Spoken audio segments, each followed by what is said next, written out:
All right. Hey, everybody. So today's guest is a fellow compulsive gambler in recovery. He's a fellow GA guy. He's born and raised in California. He's also the host and creator of the Gambling Recovery Lounge podcast. Eric, welcome to the Modern Meeting. Hey, Adam, it's great to be here. Looking forward to diving into a lot of great talk about recovery. Absolutely. So I'm so excited because, as you know, we've been talking since Columbus because you happen to be there. I didn't get a chance to meet you, but, we have a mutual friend now, Kim. And when Kim, she sent me an email, said you got to meet this guy Eric, and I checked out your podcast, but long story short, you're the first person that I'm talking to, with lived experience that wasn't at the conference, post conference. So like, Okay. and you being a GA guy, I can't wait to dive in. But before we dive in, let's hear your story. So Okay.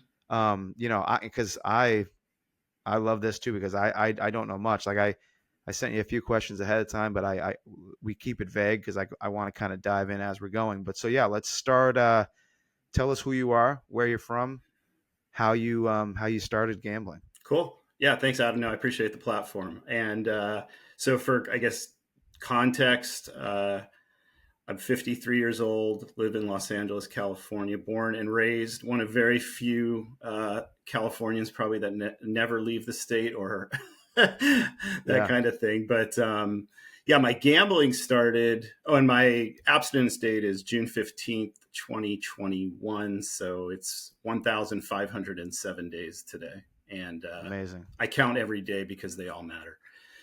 And Absolutely. my gambling started when I was about 17, and it was very innocent card games with family and friends, very low stakes. I was barely working a part-time job in high school. And then when I was 18, I started going to the racetrack with some of that same family that was doing the card game stuff. And I loved the horse races right away. And that would go on for a few years. And then when I was 21, I went to Vegas and I instantaneously fell in love with the sports book. Mm, And for anybody that's been to Vegas, the sports book and the horse race book are all together in the same location. So you're getting the sports on the one side, the horses on the other side. And that is where I found my happy zone. And mm, I would spend really all the time there. I mean, I played casino games, a little bit of roulette, a little bit of blackjack, but not that was not really my jam. I quickly realized for me that I was an escape gambler. I was an isolationist. I did not want to be part of the crowd. I remember playing poker once in a poker room in one of the casinos, and I was so intimidated by the concept of being around this room of people and having to beat all the other players. I hated it because yeah. it felt very different than the home poker games with family and friends. Like it was just a completely different atmosphere for me.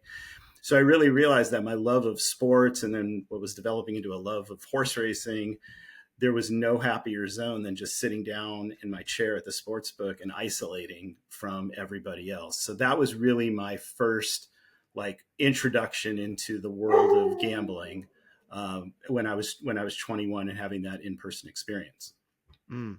And so now, not to dive too deep too quick, but do you know what you were escaping from? Like, do you know what it was that you were just kind of you needed to get away? You need to turn down the volume. Yep. And this is a great part of the story as I've now been able to reflect in my last few years of recovery and doing all this work on myself. You know, when I was going into teenage years and puberty, I started to realize that I was different than other guys. And I was looking at other guys like most guys are looking at girls.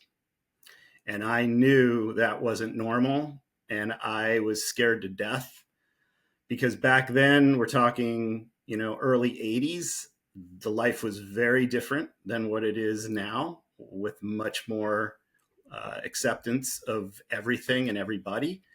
Mm. And so it was very scary. And I didn't know anybody else who was gay. And I never had that around my family, my upbringing. And so they were very foreign feelings. And so I learned at a very young age how to isolate and suppress and feel shame. And I would later learn in recovery that I replicated a lot of those same behaviors in gambling addiction, as I sunk into that as I got deeper into my 20s. And so I think I was running away early on from me and not wanting to be who I was. Yeah. And in your time, these last 4 years or 4+ years, have you, I'm sure you've run into other people who had the same thing where that was kind of their escape. Have you not? For sure. And one of the great things about being in recovery and specifically in the 12 step rooms is that you meet all walks of life. Mm. And, one of the misconceptions I had that kept me away from GA for a long time was that I really had this notion that it was a bunch of people who were 70 years and up in age and chain smoking and just wanted to sit around a table and tell war stories, and that I wouldn't be able to relate to any of those people. Mm. And the reality is that I found a lot of people who are exactly like me, and Amen. so I'm sure you've had the same experiences as you've gone into the rooms there. And so, yeah, that's been one of the great sort of surprises, I guess, of many that have appeared to me in my time in the 12 step rooms. Awesome. So awesome. So now, you talk about gambling was your escape. You were struggling with your sexuality and realizing, so was gambling something that I guess the question is did the gambling delay you eventually coming out, or like what was the gambling like? What was besides escaping? Like what did the gambling accomplish anything as far as you eventually being comfortable enough to be yourself?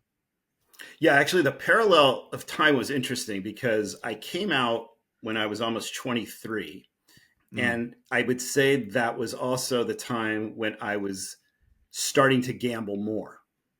Not yet in the crossover into addiction at that point, but I was doing it more frequently. But then when I came out and then I started like exploring who I was as a person, I was still gambling, Right. but it didn't feel like I was escaping anymore from who I was. I think I was just starting to really like gambling, and Yeah. it was No, supplementing that I was starting to now really like who I was as a person. So it kind of started to feel a lot better in parallel, if that makes any sense. totally. And so that was going to be my follow up is that so you could make the argument based on that you were most likely going to get hooked no matter what, right? Like because if once you if once you came out and you were open and honest with yourself and your family and your friends, yet you still continue to gamble, you know, uh, but so the question is, looking back on it now, do you agree with that you were going to get hooked no matter what, or was it that initial feeling of needing to escape, the introduction to gambling, then you were hooked? What would you say? I think it's because even though I was happy and was dealing with myself when I came out, the truth is I never really learned how to properly process my feelings and emotions. I Mm. just eventually got to a place after a decade or so of secrecy. And I don't know why it finally happened when I was almost 23. And I kind of woke up one day and said, enough is enough. I got to come out and tell the truth. And I did, to some friends first, and then family, and then everybody. But I think just the same escapism started to happen when I started to gamble more. It was initially just a secret because I didn't really understand that something wrong was happening. I was just in this what I thought is a fun behavior because I was gambling on things that I loved. I loved Mm. sports. I did my whole life growing up was around sports, and I just thought, well, this is exciting because now I'm just betting on the thing that I already love to do, and I'm going to watch and play anyway, right? Right. So I, I don't know if I was predispositioned, if there was if there was just wiring in the brain that was starting to go on, or if it really was, hey, I already went through sort of this experience for a decade in a different way, and now I'm replicating the same behaviors, and I never learned how to do it right. And here I am again, and I'm finding myself in the exact same scenario. Mm. So you're 23. That part of your life is now, that monkey's lifted off your back. You continued to gamble. Take us through the next few years. How did Yeah. your gambling progress? Yep. So I think what started to happen is just more frequent visits to the racetrack, more frequent visits to Vegas. And when I say frequent, I mean maybe every 2 to 3 months. And being in Los Angeles, it's a very easy 4.5 hour car drive to get to Yeah, Vegas. you're So just you're just driving through the desert. You're there, yeah, hangover style. for Yeah. sure. And then I met my partner Edgarda, who's still my partner today, when I was 24. So pretty quickly after I came out, and we would So go to almost almost Vegas. almost 30 years. Yeah, next year is going to be 30 years. Wow. Yeah, Congrats. That's amazing. thank you. It's a huge part of the story that I'm sure we'll talk about tonight. Yeah. But and he knew I liked to gamble. Like I wasn't lying from the beginning that I liked playing cards and I liked going to the racetrack and these. He knew when I went to Vegas, I would sit myself down at the sports book. So it wasn't his thing. He would rather go like see a good show and go have a nice dinner. So we kind of just did our thing together. And maybe we Hmm. went with some friends or family. So it was pretty normalized. And that really is what would go on for several years, I think, until I was into my late 20s. Hmm. And then what turned everything around was, well, not turned everything around. What exacerbated everything was the online gambling that I started to discover, I'd say when I was about 29, around 2000, 2001, because Oh, until you mean like online online race? race and sports gambling. Yes. Right. Okay. Because I So, was gonna right. say that was a long time ago, like that. But Right. yeah, But that's when it like started. Now, not necessarily legally, right? But mhm. all the offshore Yeah, accounts. Bovada. Correct. Yeah. All that stuff. Not Bovada Hmm. specifically, but similar, right? Yeah. Now, with horse racing, that was legal within the United States, that online gambling. So I was doing that, I'll say on the up and up, if you will. And then the hundreds of different options of offshore sports books that existed. And I found my one or two that I went with. And so that is really what started the spiraling for me. Now, I can't pinpoint an exact time when I know that I crossed the line from social or responsible gambling into addiction. It's defined obviously in the DSM-5 with 9 different categories. When you get to 4 or 5 of those 9, you're kind of classified as a disordered or addict. So at what point in time exactly did I exhibit those characteristics? I don't know. I just know that the behavior started to get reckless in terms So of the amount, the frequency, starting to use savings, starting to dip into my 401k. Those were the very unusual behaviors that started to occur when I was now getting into my early 30s at that point. so basically, it sounds like the 20s. It was a social thing. It was kind of accepted, and it wasn't really. You were pretty much using money that like you could afford to lose, basically.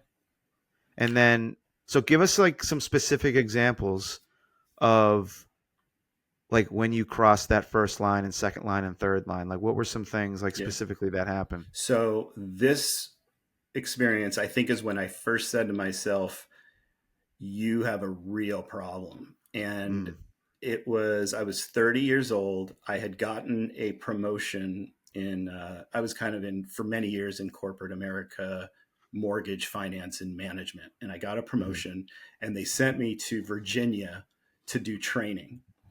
And we had some downtime one of the days during the week. And the only thing that was on my mind was, I want to go find a racetrack. to go bet at. That's all I could think of. I didn't want to socialize with anybody. I didn't want to have a meal. I wanted to find a racetrack. And so I looked online and I found this racetrack in Maryland, right over the Virginia border, called Laurel Park. Oh yeah. You know it? Okay. Yeah. Yeah. And Yeah. now back then there was no like maps on your phone, so I had to like figure out what the route was going to be, But and you were gonna find that place no matter what. hell or high water. I had my rental car, and if it took me all day, I was getting to that track. I And mean, we can't wake up and take out the trash in the morning as compulsive gamblers, but if you need us to find a casino, we will. Yeah. yeah, Oh man. absolutely. And I think what made it worse was they weren't actually live racing that day, but I knew they had simulcast racing. So Oh I yeah. just So you're wanted to just go and make my bets. That's all I could yeah. think about. You're just gonna stand in a room and watch TV. Right. Yeah. So I get there, I park. It's this like gloomy, dark day. I have to walk through this tunnel to get to the part of the place where you have all the TV screens and the tellers to make the wagers. And I did. And then I just remember as I'm looking around, like it's 1 o'clock, 2 o'clock on a Tuesday or Wednesday, whatever day it was. And I'm just thinking to myself, Adam, I just sat down and I thought to myself, how did I get here? Mm, How the fuck am I here? I'm mm-hmm. on a business trip being promoted to a manager level. They're Mm. sending me here for training, and I am using downtime to go to this dingy racetrack.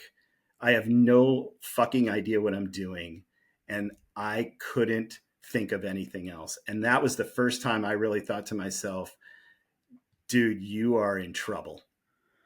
And we're also 19 years away from your abstinence date. That's right. That's Oh right. There's my. a lot of damage to come. Yeah. So that is what started it. And then it was soon thereafter, that experience, when I heard about all these advent of the online sports books. And I started researching it and I was like, wow, this seems really easy to do. And that's Oh yeah. exactly what I did. And it was super easy to sign up and deposit. And pardon the pun, but I was off to the races. Yeah. So, do you remember during that time? I'm sorry, what's your partner's name again? Edgardo. So, do you remember at what point during the chaos, what happened first? Did you admit to Edgardo you had a problem, or did he ask you if you had a problem? Actually, at that time, I didn't say anything. And then about a year later, he and I actually separated. Okay. Not specifically only because of gambling, although I will say for sure that there was that component of me that was already lying. But there were Mm-hmm. other things that were going on in our relationship. But so in 2002, we actually separated, went our separate ways. I got a house in another part of LA, and we were apart for 7 years. And we got both into different relationships during that time. And then we eventually, through keeping in contact, we kind of got back together and started talking again around 2009, 10. And then we got back together. And it really wasn't until 2016, 17 when I moved back to LA into the house that we bought in 1999 together after a few Mm. years of being together, that I actually uttered the words to him that I think that I may have a gambling problem. And by that And point, I was already knee deep in a lot of debt over a course of many years of destruction. mm. So before I ask you that, let's hear. I want to know how did you pile up the debt? What was what was your method of borrowing? Yeah. How did you continue to gamble? Yeah. So first it was just using savings, just from my Mm-hmm. savings account. Cause when I was gambling in the early, I didn't have any finance. I never was gambling because of money or trying to get more money. I was just Mm. gambling for the escape and the experience. So Right. I would just bleed through like my own savings. And then I would start using credit cards and doing cash advances on credit cards.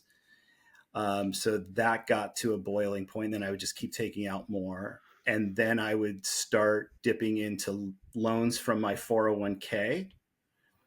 And then I would max out what I could be loaning from the 401k. And then I started doing withdrawals, which Oh also yeah. included like 10% tax penalties. Mm-hmm. And so I just start doing all of that. And then that runs out. And then I start taking out unsecured personal loans without needing any collateral. So then you start getting into loans that are risky with interest rates that are very high, right? And did some of the payday loans that I'm sure is common to many of us that get into this space. And you start paying 100%, 200%, anything to get access to money is what ended up happening to me. And so I bled through hundreds of thousands of dollars in savings, 401k.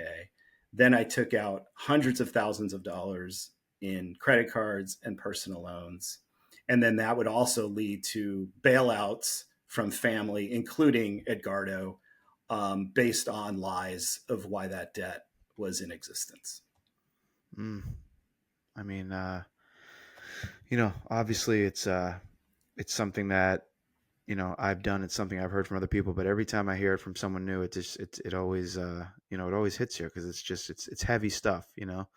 But so during this time, right, when the 401k is being taken out, when you're going to get these ridiculous loans, at that point, are you doing it more of an escape, or are you trying to get to even, or is it neither? Like, what was your motivation at that point? Because you mentioned when you were 30, you had that realization, at the simulcast. Mm-hmm. Yet you continued to go, and then you started doing serious damage, financial damage. Did we talk? I don't know about you, but like I always refer to, like, it's the disease that's running the show in my head, right? Like the lights are on, but nobody's home. Right. What was it like for you during that time? Like, did you ever have that inner monologue or that inner fight between you and the disease?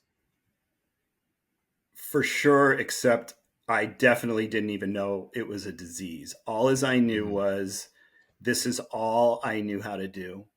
And I never, back to your first question, I never thought I was going to get even. And in fact, I got to a place where I knew the next loan I was going to take out, it was only a matter of time before I lost it all. I was never under the delusion that I was going to make the money back. And that's the real insanity of the disease, was that I just kept borrowing. And I guess I got to a place, Adam, honestly, maybe in my, at this point in my early to mid 40s, where I thought, I think my only option is I'm going to gamble until I die, because I don't know another way to live and I don't know how to stop. And even after I first told Edgardo, like, I think I have a problem, and told him I'll stop, and he bailed me out, and it didn't matter. All that did was give me more leverage to go back and screw it all up again and get into more debt. I just didn't know where it was going to ever end, except me either at some point committing a crime that would land me in jail. But I really thought I was just going to do something that was going to put me into the ground. I just didn't. I never planned a suicide, so I wasn't one of those people. But I certainly was in the mindset where I wanted to be dead. I just didn't plan a process to do it myself. Mm. So if I'm a modern meeting listener right now, and I'm not a gambler, I just listen because I enjoy hearing the stories. And they're sitting there, they're listening to this right now, and they're thinking, okay, but like, why did you keep going? If you kept losing, why did you keep going? Obviously, like, I know it's like a ridiculous question, but this is a question that they're going to have, Right. right? And how do you explain it? I know how I explain it. Yeah. How do you explain it from your personal experience? The only way to explain it, and unfortunately, unless you've actually experienced it, there's no way to logically think somebody can really understand. Which Mm, is why I think, finding commonality with other people who've lived your experience through 12-step rooms or whatever your mode of recovery choice is. Um, the disease is choosing everything for you is the real answer to the question. You really lose all the ability to make choice. And the disease is always choosing the wrong avenue for you. And that's the great part when you eventually decide that enough is enough and you want to make a change. That's the only choice you finally have, is to make the choice to get help.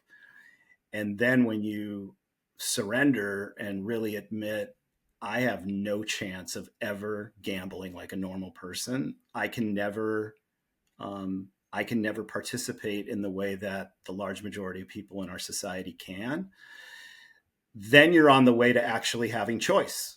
And one of the Mm. great gifts of being in recovery is that I can now go about every single minute of every single day and I have choice. And the compulsion to gamble has been removed through the work that I've done in recovery. And that is an absolute miracle, because 4+ years ago, when I started day one, if you would have asked me, will you feel good that you'll never gamble again? Will you not think about and be triggered and have urges to gamble again? I would have said, you're absolutely crazy. There's no possible way that'll ever be part of my mindset. And so that's what I would say to the person out there listening.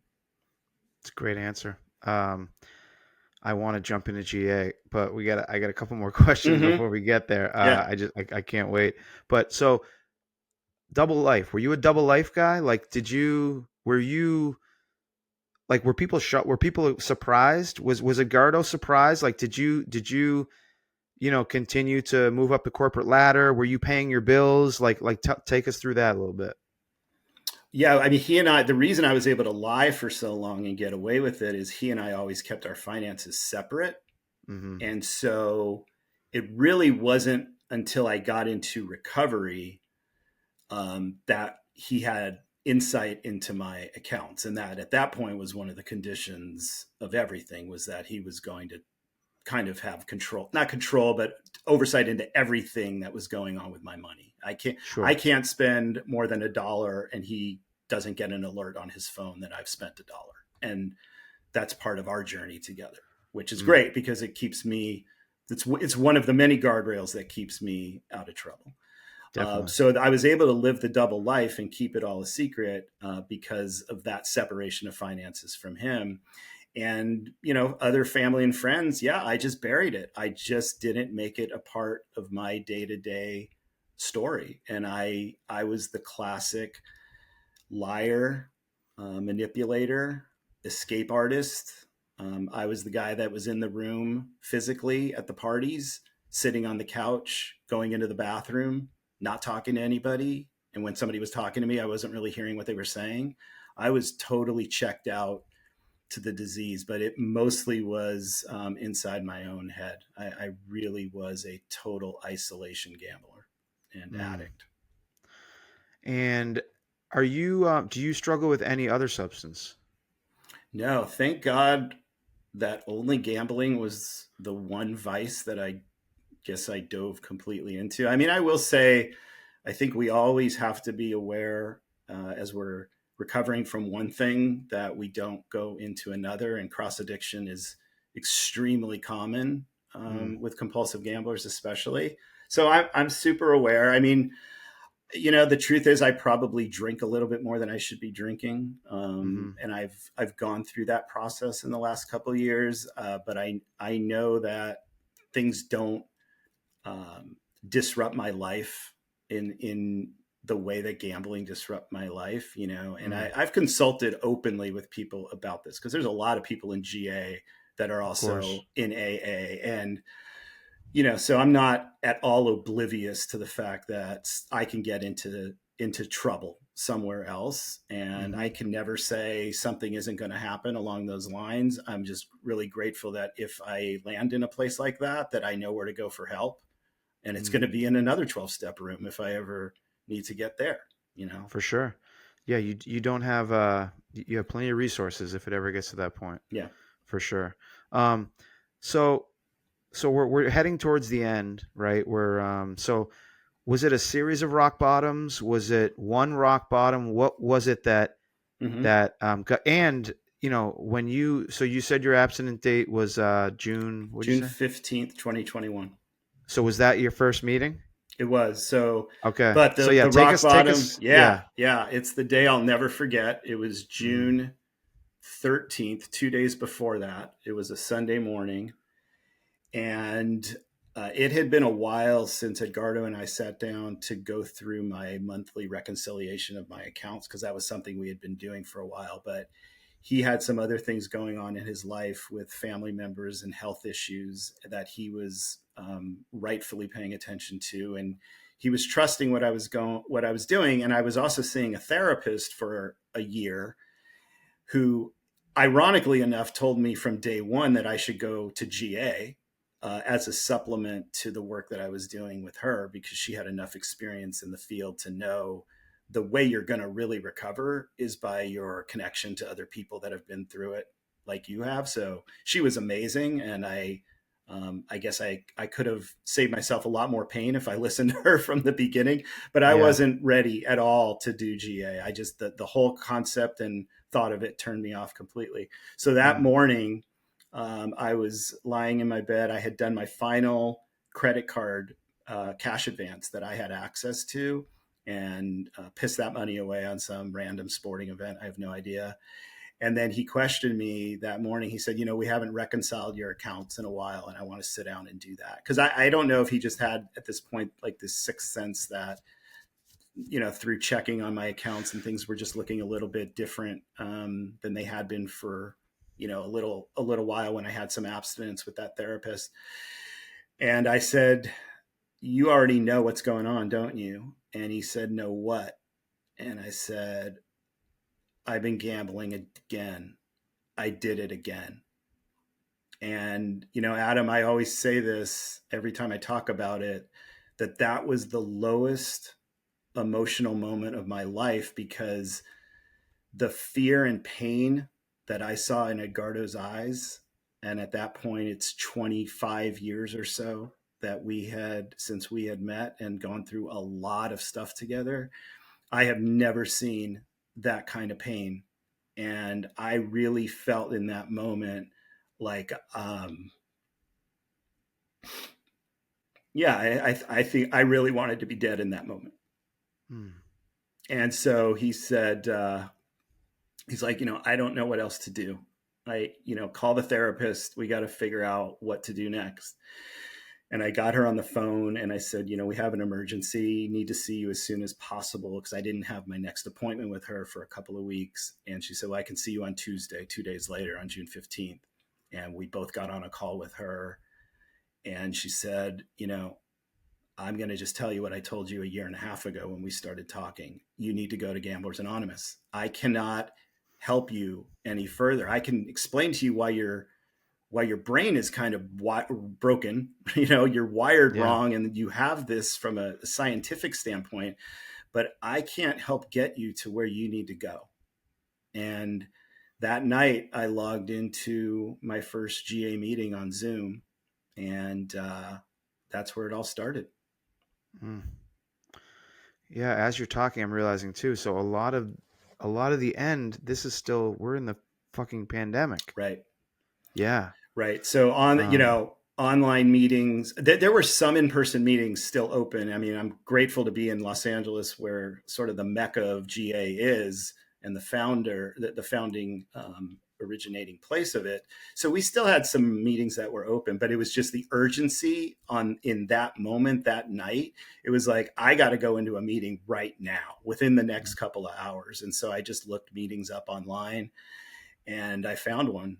And the next 26, because it was a meeting that was happening every single night on the same Zoom line. Because when the pandemic hit, they started opening a bunch of Zoom meetings because a bunch of mm, in-person meetings shut down. And so I just called into this same Zoom meeting every night. And then eventually I went into an in-person meeting after like 26 days. I was like, yeah, I got to face this in person, because I think it's starting to work. I'm starting to make sense of this. And if this is going to become the rest of my life, I can't sit here behind a camera and think that this is the way I'm going to recover mm. forever. I got to go face people in person. And that's what I did.